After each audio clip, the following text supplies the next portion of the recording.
तो चलिए दोस्तों, कैमक्रक्स एंटरप्राइजेज के क्वार्टर वन के रिजल्ट्स देख लेते हैं। ये सारी वैल्यूज जो हैं लाख में दी गई है, मैं आपको करोड़ में कन्वर्ट करके बताऊंगा। तो देखिए दोस्तों, सबसे पहले बात करते हैं कंपनी की टोटल इनकम की।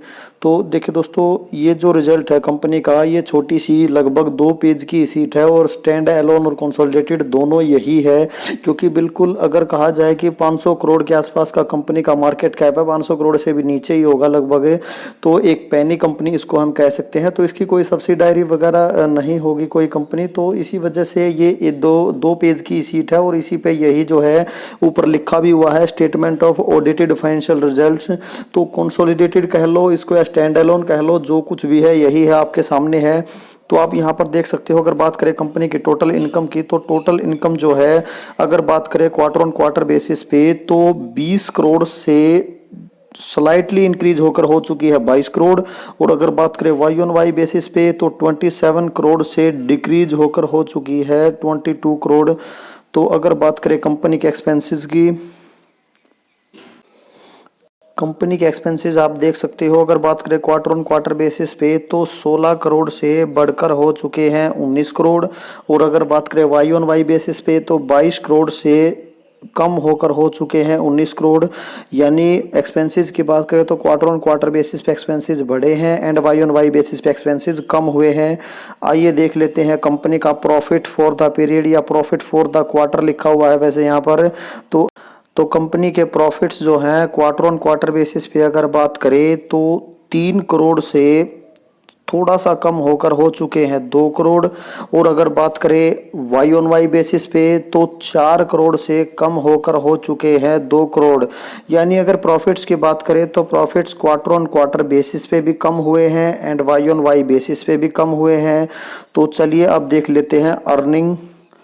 तो अगर कंपनी की अर्निंग्स की बात करें, तो आप यहाँ पर देख सकते हो प्रॉफिट्स की तरह ही अर्निंग्स भी आपको मिलेंगी। तो क्वार्टर ऑन क्वार्टर बेसिस पे 1.97 से कम होकर हो चुकी है 1.57। और अगर बात करें वाई ऑन वाई बेसिस पे 2.59 से कम होकर हो चुकी है 1.57। तो देखिए दोस्तों, कंपनी के प्रॉफिट्स की तरह ही क्वार्टर ऑन क्वार्टर बेसिस पे कंपनी की अर्निंग्स कम हुई है and Y on Y basis पे भी कंपनी की अर्निंग्स घटी हैं। तो देखिए दोस्तों, अगर बात करें इस कंपनी की, तो मार्केट के एक्सपेक्टेशन का डेटा इन छोटी पैनी कंपनीज का अवेलेबल नहीं होता है। लेकिन दोस्तों अगर बात करें कंपनी के रिटर्न्स की, तो कंपनी ने जो है काफ़ी मल्टीबैगर रिटर्न्स कमा कर दिए हैं। अगर बात करें, देखिए दोस्तों, कहीं ना कहीं ये कंपनी थोड़ा जो मतलब फार्मा सेक्टर से बिलोंग करती है। तो ऐसे कुछ ऐसे केमिकल यानी बल्क ड्रग्स कंपनी बनाती है जो कि एपीआई से बिलोंग करते हैं। तो एक्टिव फार्मास्यूटिकल इंग्रेडिएंट जिनको कहा जा सकता है, जिसमें जो है अगर डीवीज लैब की बात करें, तो डीवीज लैब एपीआई में मार्केट लीडर है।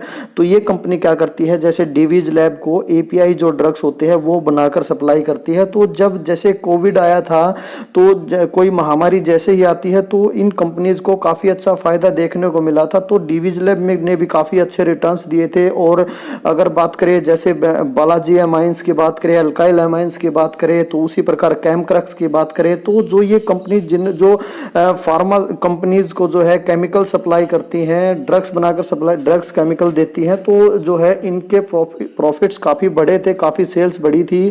तो काफ़ी एक प्रकार से अगर कहा जाए तो ये एकदम से भागकर बिल्कुल आसमान में है इस टाइम, और वहीं थोड़ा सुस्ता रही है। इतना भागने के पश्चात जो है कंपनी थोड़ा रेस्ट करेंगी, थोड़ा पानी वानी पिएंगी। तो अभी ये जो है सुस्ता रही हैं, सुस्ताने के बाद फिर देखते हैं क्या कुछ उखाड़ेंगी। बाकी काफ़ी अच्छे मल्टीबैगर रिटर्न्स जरूर इस कंपनी ने दिए हैं। तो इसका मतलब ये नहीं है कि आप सारा पैसा इसी में ठोक दें, तो लिमिटेड क्वांटिटीज के साथ ही जाएं। तो जैसे जो हालत alkyl amines, Balaji amines, Divi's lab, हालांकि देखिए धीरे धीरे अब फार्मा सेक्टर काफ़ी, देखिए दोस्तों अगर फाइनेंस सेक्टर की बात करें और फार्मा सेक्टर की बात करें, तो कहीं ना कहीं जो है ये दोनों सेक्टर थोड़ा रिटर्न्स अब देने की कोशिश कर रहे हैं। जैसे आईटी पिटा हुआ है, केमिकल पिटा हुआ है, लेकिन अभी आप देखोगे कि फार्मा कंपनीज धीरे धीरे ऊपर की तरफ जा रही हैं। तो हो सकता है कि इस कंपनीज को भी इसका फायदा देखने को मिले। तो आपको ज्यादातर स्टॉक्स जो है, ज्यादातर इंडाइसेस जो है रेड दिखाई देते होंगे, लेकिन आपने देखा होगा, नोटिस किया होगा,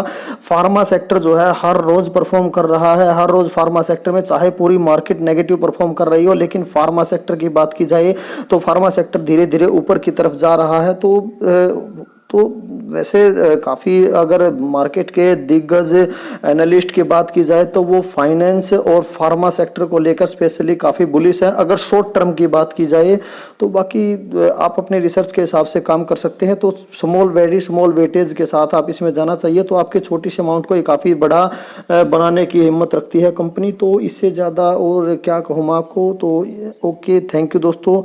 हाँ, अगर मार्केट की एक्सपेक्टेशन का डेटा अवेलेबल होता तो हम कह सकते थे कि रिजल्ट कैसा है, लेकिन वैसे देखने में क्वार्टर ऑन क्वार्टर बेसिस पे गिरावट है and Y on Y basis पे भी गिरावट है। बाकी देखते हैं मार्केट कैसे रिएक्ट करती है मंडे को इस रिजल्ट को लेकर। तो ओके, थैंक यू दोस्तों।